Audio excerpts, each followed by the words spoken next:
Haleluya,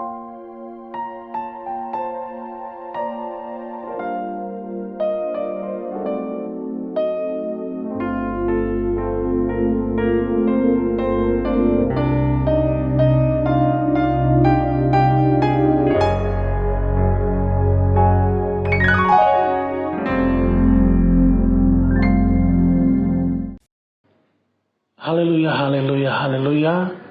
Kebaikan Tuhan menyertai kita sampai hari ini, dan pertolongan Tuhanlah yang menyertai kita sehingga kita masih ada saat hari ini. Sebelum kita merenungkan firman Tuhan, mari kita berdoa sejenak. Kebaikan Tuhan, kemurahan Tuhan yang menjadikan kami kuat sampai hari ini. Sebentar kami akan merenungkan firman-Mu. Berfirmanlah Tuhan, apa yang Engkau mau kami dengar hari. Berbicaralah Tuhan, dalam nama Tuhan Yesus Kristus. Haleluya, amin. Malam hari ini kita akan berbicara tentang jaminan masa depan. Semua orang butuh jaminan,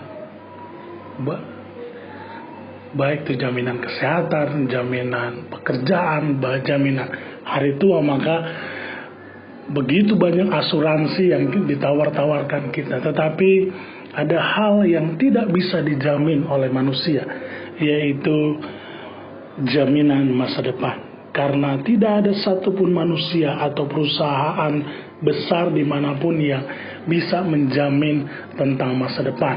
Karena manusia, kita tidak tahu apa yang terjadi pada besok hari. Maka kita tidak ada satupun manusia yang bisa menjamin masa depan kita seperti apa. Hari ini bisa jadi orang kaya, tapi belum tentu esok masih tetap kaya. Hari ini bisa sehat, tapi belum tentu besok tetap sehat.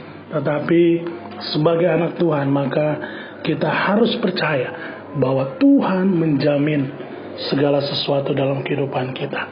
Mari kita lihat dalam Alkitab, apa yang Alkitab katakan tentang mendapatkan masa depan yang penuh harapan. Bagaimana kita mendapatkan masa depan yang penuh pengharapan?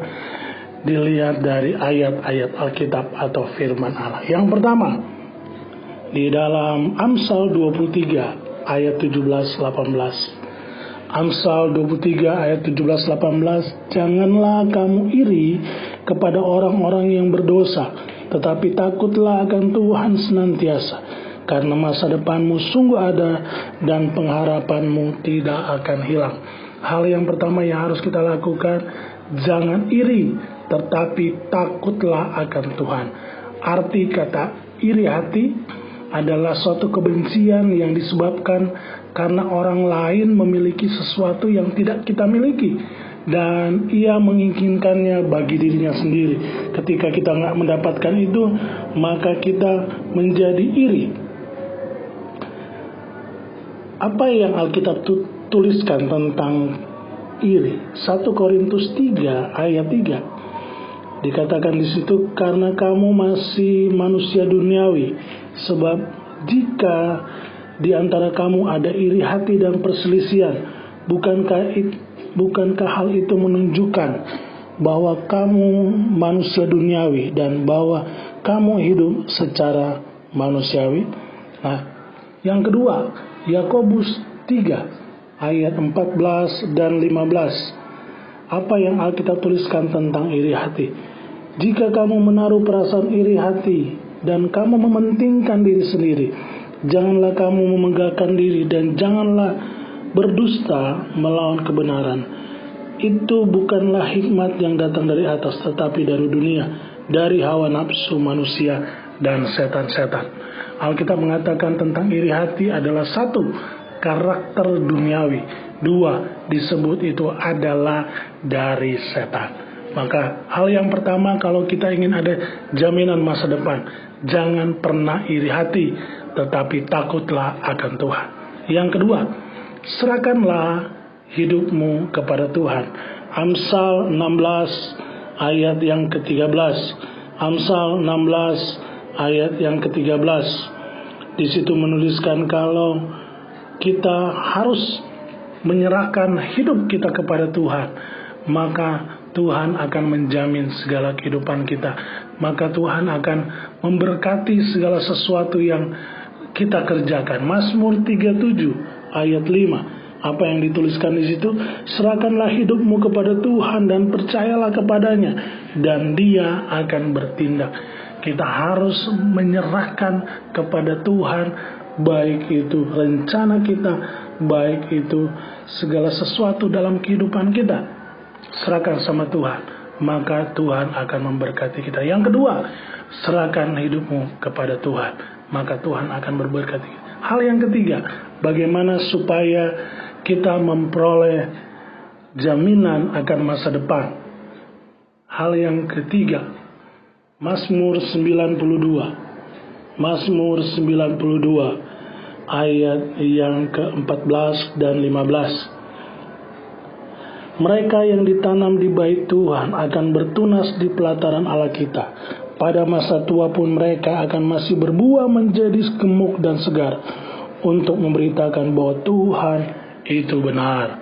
Ya, tinggallah di dalam taman Tuhan, tinggallah di dalam rumah Tuhan, tertanam di dalam Tuhan, tertanam di dalam pelayananmu.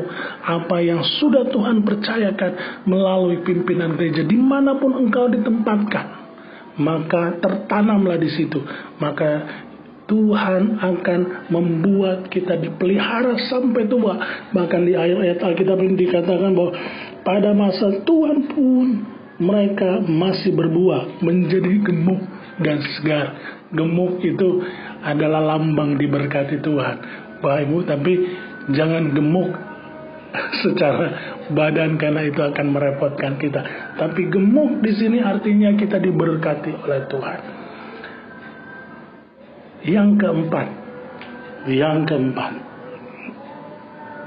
bagaimana supaya kita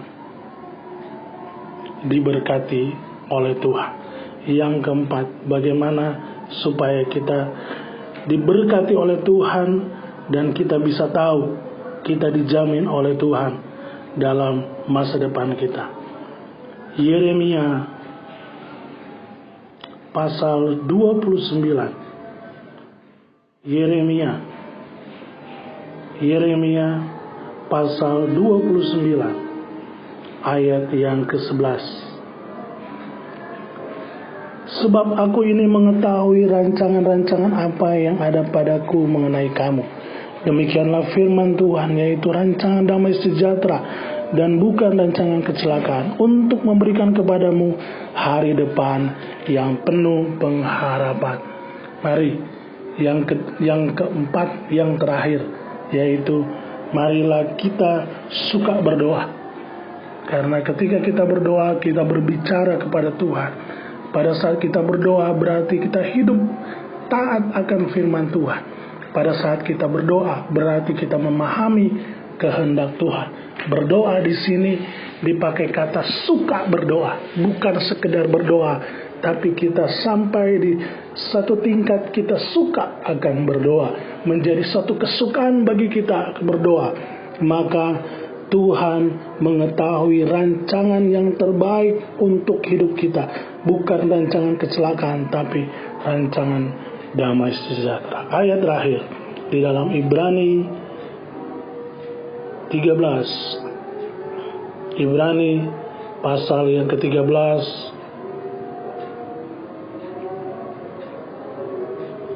ayat yang ke-8. Yesus Kristus tetap sama, baik kemarin maupun hari ini dan sampai selama-lamanya. Tuhan tetap sama. Kalau dulu Dia sanggup melakukan segala sesuatu, kita baca di Alkitab, menuliskan banyak hal tentang perbuatan Allah. Hal yang sama pun Dia tetap sama hari ini. Memasuki tahun yang baru di 2021. Apa yang menjadi kekhawatiranmu? Khawatir tentang masa depanmu, hai orang-orang muda. Orang-orang tua khawatir akan masa depan anak-anaknya. Mari perhatikan firman malam hari ini. Yang pertama, jangan ada iri hati dalam hidupmu. Yang kedua, serahkan pada Tuhan. 3, tertanam dalam pelayananmu. Yang keempat, suka berdoa. Maka masa depan ada di tangan Tuhan, dijamin oleh Tuhan. Haleluya, haleluya, haleluya. Puji Tuhan. Mari kita berdoa. Saya bersyukur untuk kebaikan Tuhan. Terima kasih untuk firman. Tanamkan dalam kehidupan kami. Berbuah lebat untuk kemuliaan nama Tuhan. Dalam nama Tuhan Yesus Kristus. Haleluya. Amin. Susanim, bangkit, kuat, menang. Haleluya.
Gerejaku adalah rumah